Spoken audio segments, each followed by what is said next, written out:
side. I feel like it's some of my greatest work is in this PowerPoint today.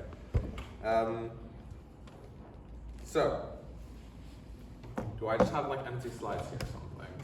Or am I just like missing the button? I am missing the button. Yeah, Intel Titanium, exclamation mark. Much cool, amazing Intel Titanium. So, you may be asking, what is Intel Titanium? Well, if the really colorful question mark doesn't help, Intel Titanium was a dumpster fire. But it was also mainly a processor for servers. Like this one, you know? It's got a little smiley face. And mainly HP enterprise servers. So what is the story sort of behind Titanium, you know? And how come like most people don't actually know about Titanium? So the year is 1989. More flair. And you know, 1989, a lot of cool things are happening. You know, I heard some nerd was like working on like interconnecting computers or something. I don't know, some sort of web. I think it might have been a spider. You know, Nintendo dropped the Game Boy. Yeah, that was the end of children having attention spans, I think. The Berlin Wall fell. Taylor Swift was born. Taylor Swift was born.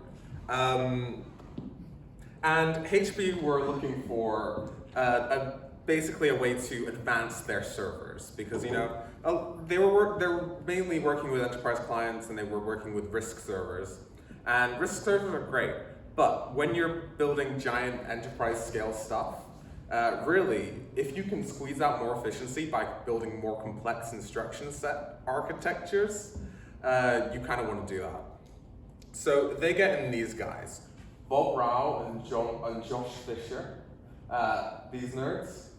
And these nerds were very popular because they were working on very long instruction sets, so essentially, they sort of worked on it. HP was like, yeah, we'll throw some money at you, see what you come up with, and then they came up with EPIC, which is definitely not a backronym. It is explicitly parallel instruction. I forgot to say something. Computers? I don't know. Computing? Yes, explicitly parallel instruction computer. Yeah. But essentially, it takes your standard fetch, decode, execute, but it takes the load off of the fetch. Because if you have long instructions that have multiple instructions in them, you're doing less fetching to do the same amount of work, but then you also have to have way more hardware to do decoding and executing. Essentially, this meant that it was complex as hell. Very long instruction words were easier to code because the idea was that the compiler would take all your instructions and try batch them together when it's compiled, and then it'll magically put it out. But that wasn't good enough for them, so they decided to make EPIC, and then EPIC was essentially that on crack. Instead of taking your instructions and pre-batching them, EPIC would dynamically batch things together based on what was available. So if you had nothing running on the floating point unit and a floating point instruction came through, it'd run the floating point instruction. It would basically look ahead a couple of instructions and say, okay, I can actually run that now and just do random things. Really complex. So HP were working on all this stuff and they're like, wow, this is so cool. And you know, meanwhile at Intel, can I get an Intel? Intel, there we go. Meanwhile at Intel, they were working on something, they had basically released a new line of processors called the i860, which were a dumpster fire. They built some really cool instructions in it for doing parallel batching of instructions, very similar to EPIC, but you had to do it like with some weird like extra mode that they implemented in x86. and developers didn't use it because they had to code it. It seems very weird, but whenever you ask developers to do you give developers new tools, and you're like, here, new tool, this will change your life, and they're like, wow, that's really cool, but will it take me more than 3 hours to implement? And then when you say yes, they don't use it. So the year is 1993 now. We've gone 4 years, yeah?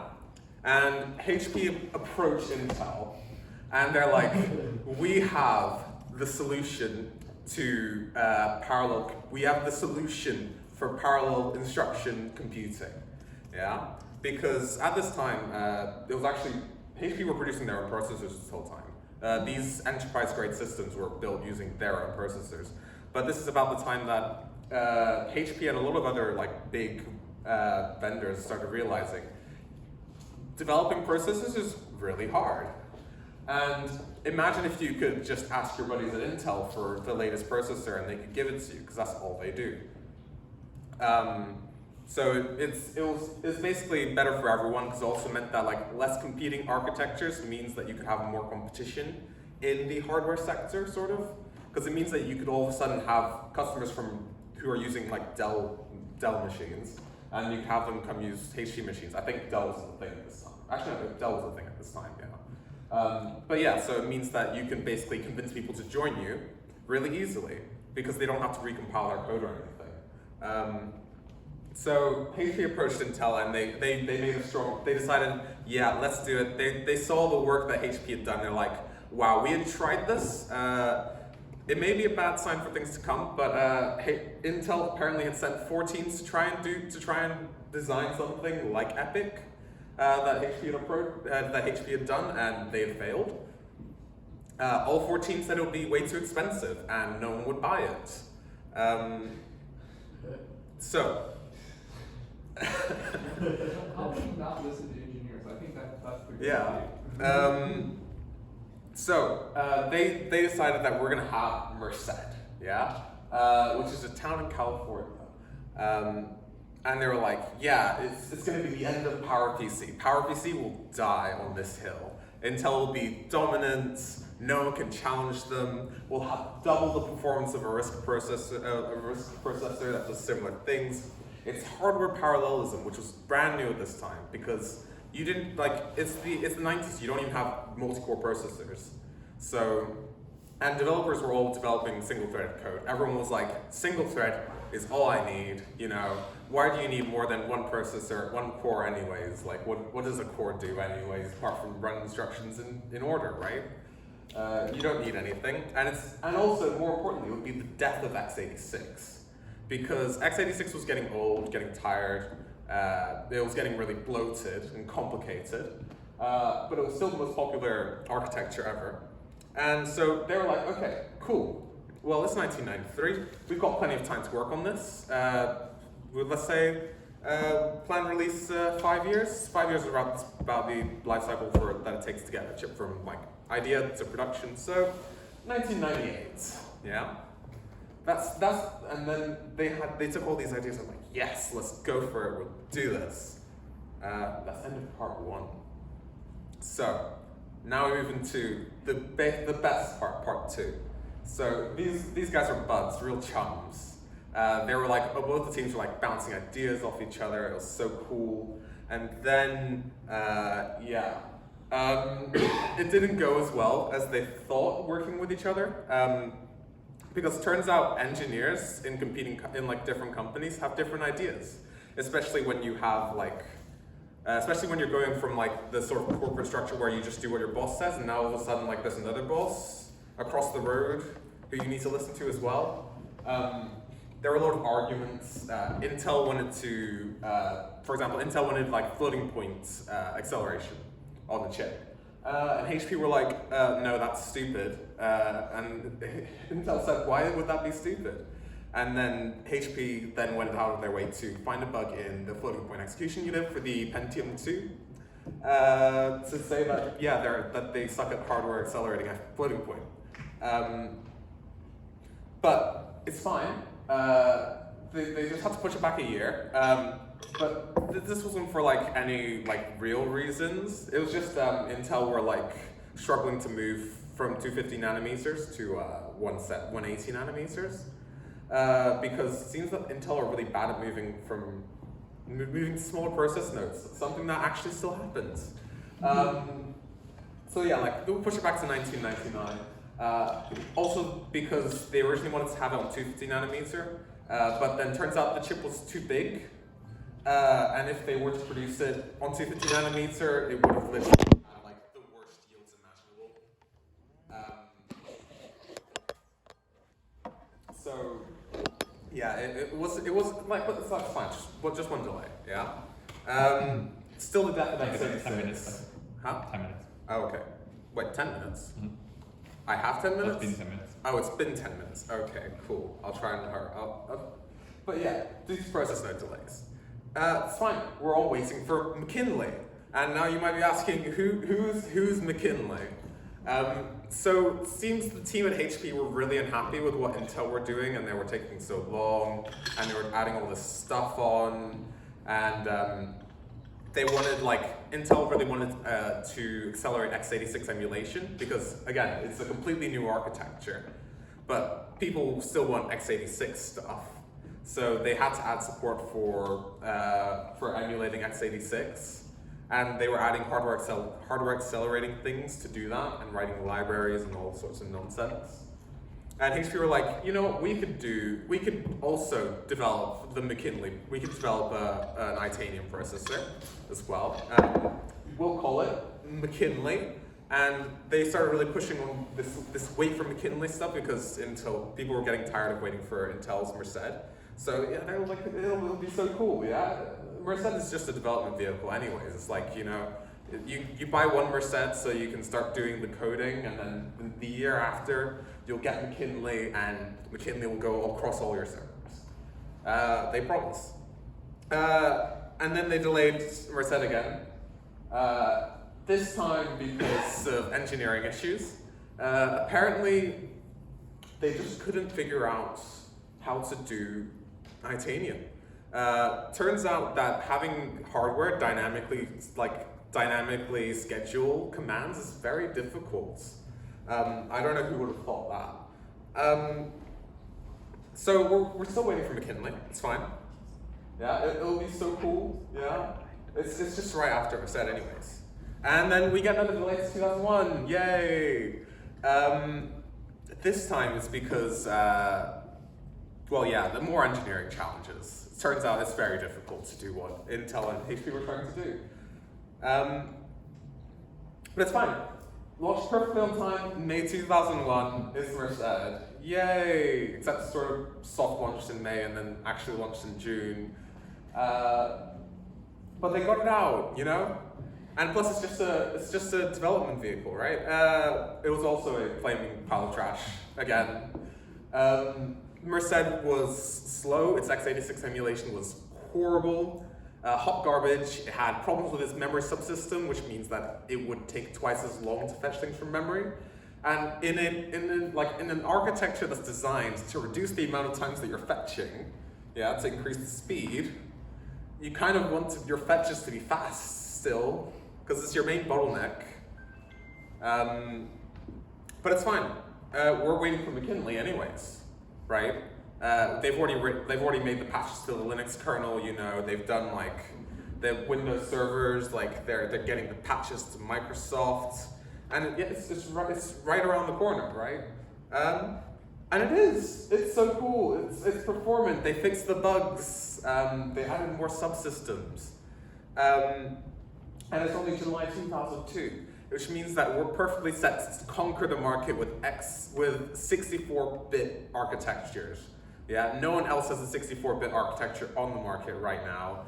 It's going to be so cool. Everyone's going to buy it. We're going to start with McKinley, yeah, and then we're going to take it from the top down. It's going to be in your computer any day now.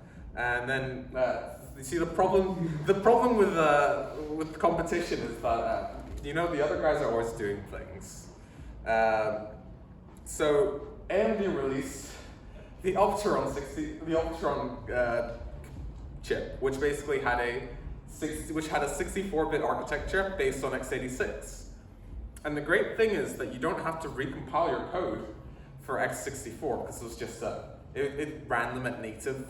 It ran them basically at native speed because it didn't have to do any dodgy emulation like Itanium did because it was a different architecture. It just could run them because it's still x86. It's just now you can switch into a 64-bit mode that just gives you the same instructions but with 64 bits. And devs were like, that sounds like it takes no effort to implement. I'm gonna write a boatload of code for this.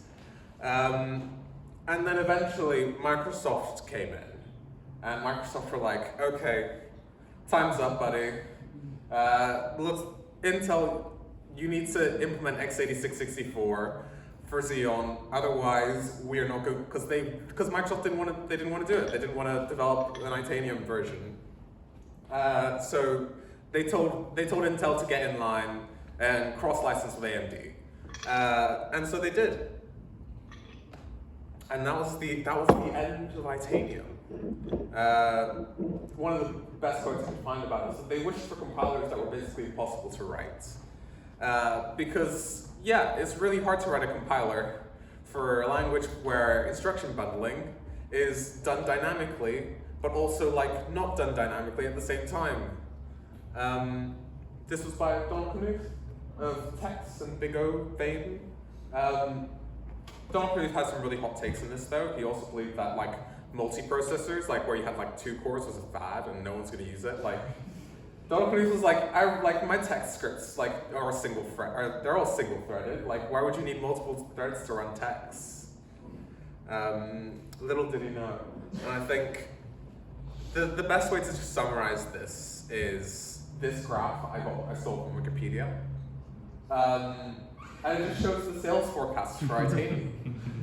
Slowly adjusting lower and lower, and then the actual sales. They discontinued it in about, I think they discontinued it like 2010 or so. There's actually some really cool like history you can look around Itanium where like HP and Oracle used to work together and had like had a deal where Oracle would support all of HP's systems as a like condition for them stealing their CEO. And then Oracle said that they'll drop Itanium because no one was buying them, and it was costing a lot of money to maintain Itanium systems, and then HP sued them. Because I guess that's how you take out your anger. And that was basically the end of like hardware vendors participating in the processor market. No one after that fiasco did. And that's why you only see AMD and Intel processors nowadays, mainly. Yeah, and then I've got my TEDx Hacksock, great graphic. I feel like graphic design might be my thing. I'm sorry, James. I'm sorry. Like, we don't need a graphics officer. I'm just gonna do my doodles. I'm just gonna. I think these are like the highest quality images I can get. But yeah, any questions?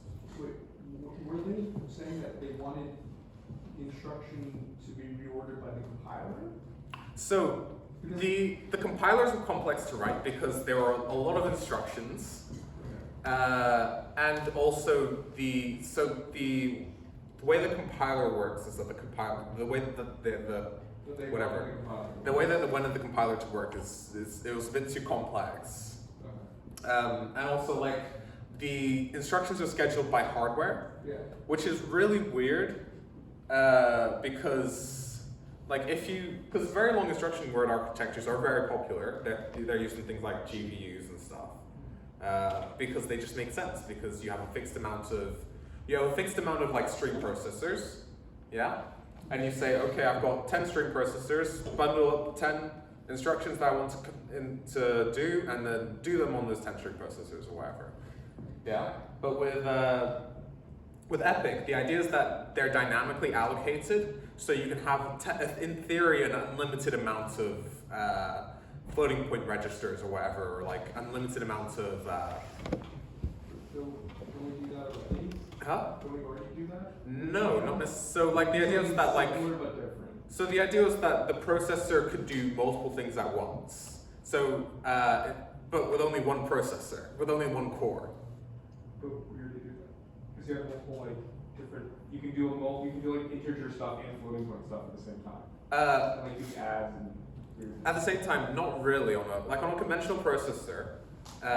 Like in the process thread, you can add, then you can multiply, then you can obviously like processors nowadays have like really intelligent scheduling where they're like, okay, I'm gonna do that. I can like pre-batch these and stuff, but mainly it's linear. Mainly it is. But Yeah. So the idea is that the instructions are bundled together by the hardware, I see. Yeah. and then they're all done basically at the same time in like one clock. It was really weird and really hard to do. Were you ironically looking at the other MacBook when you said that only AMD Intel? Yeah, what you call it? Okay, so, yeah. To be fair, ARM does exist. I'm pretty cool. ARM is pretty cool. Kind of. But I guess they're not in the HPC. Actually, ARM are in the HPC space. Because isn't like Yeah. Amazon's on? Amazon are on ARM, yeah. They're Graviton CPUs. There's a lot of ARM stuff, yeah. Also, with like the first CPU you showed, where was the chip? Huh? Yeah. So I was thinking the same thing. it's because processors used to look really weird. So this is actually the underside. The chip is underneath. Was it slotted? Right. It is. Yeah, they slot in. That's why even when you look at Merced, That's very cool. well, sorry, when you look at McKinley, it's literally like there's a finger there, and it actually sockets into the board. Old CPUs look like new GPUs. Yeah. Kind of way. Yeah. It's because I feel like I don't know. I don't know why they're like that. It's very weird. They also come with like a lot of. Since they kept coming out with them every few years, they need to be able to easily slot them in and out, I guess. What's it called? It's like they. Because like, why were they like that? I think it's because there's all the external components on it. At the same time, But you still get external components on them nowadays. I think it comes from like when you had these big mainframes and they had like these backplanes and you slotted everything in, and you had like a whole big PCB just for your CPU unit, and then they just got smaller and smaller. But I guess it's not worse. It might be because I reckon I think it's because Intel has taken more of the stuff off of the chip.